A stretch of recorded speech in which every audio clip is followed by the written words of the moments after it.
Pagsikat pa lang ng araw, kanya-kanyang diskarte na ang mga buhay ilang sa ilalim ng dagat. Abala na ang mga Christmas tree worm para sumala ng kanilang makakain.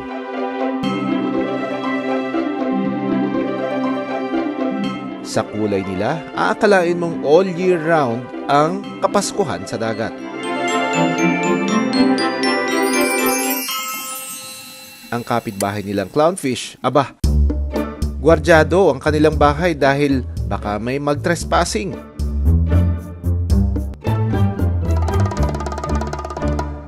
Talagang makulay ang buhay sa ilalim ng dagat.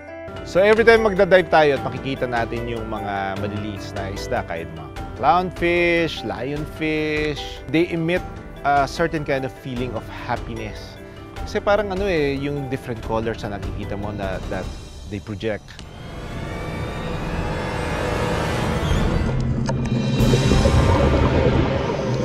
Hanggang isang araw, isang kakaibang bagay ang bumulaga sa kanila.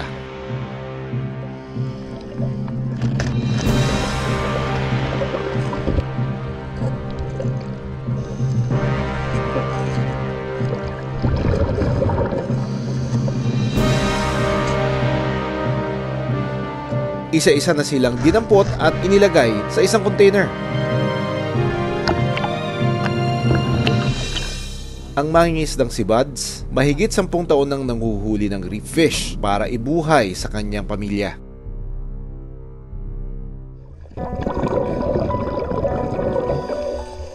Bawat isda raw may kaakibat na presyo.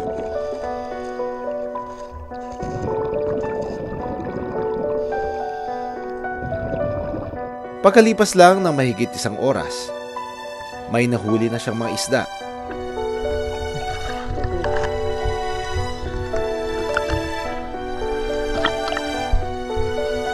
Sa halagang 50 pesos, maaari na niya itong ibenta. Pero ang mga nahuhuling isda, hindi kakainin, kundi gagawing alaga. 4 po yung isa nito. Yung piso po ang isa. Siguro ma'am, mga 15 pa po ako noon. Ako po sumasama sa aking kapatid.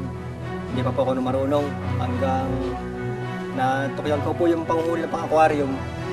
Kaya ako po ay natuto na baga ma'am. Yun po ang aking hanap buhay hanggang sa ngayon po.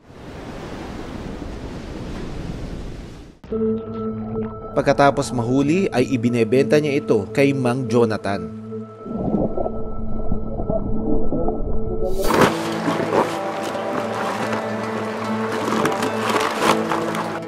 Dinadala nila ang mga isda sa Maynila para ibenta bilang aquarium fish.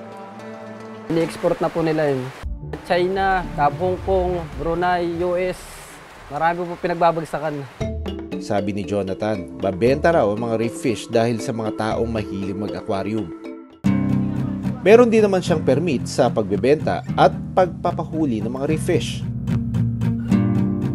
Isa ang Pilipinas sa exporter ng aquarium fish sa buong mundo. Patuloy ding tumataas ang demand nito lalo na sa ibang bansa sa Amerika at Europa. Mahigit $300 milyong ang kita sa aquarium fishing sa buong mundo ayon sa UN Environment Program. Katumbas yan ng 10 milyong individual na isda.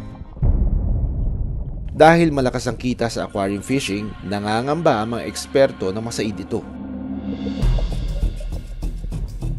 Kapag kasi nawala na ang mga reef fish, masisira ang balanse ng marine ecosystem.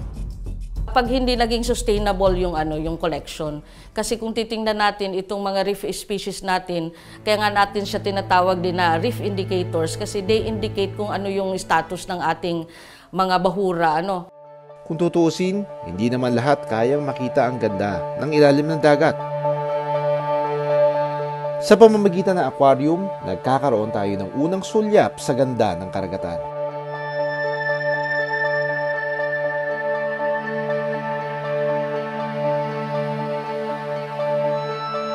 Bukod sa aquarium fishing, nariyan pa rin ang mga malalaking banta at ang illegal at overfishing. Ano yung pwede ko pang matutunan sa bagay na ito na nakikita ko? So every time, it should always be like that. Yes, and the entertainment value is there, but we should also always look for the educational side of things when we see it.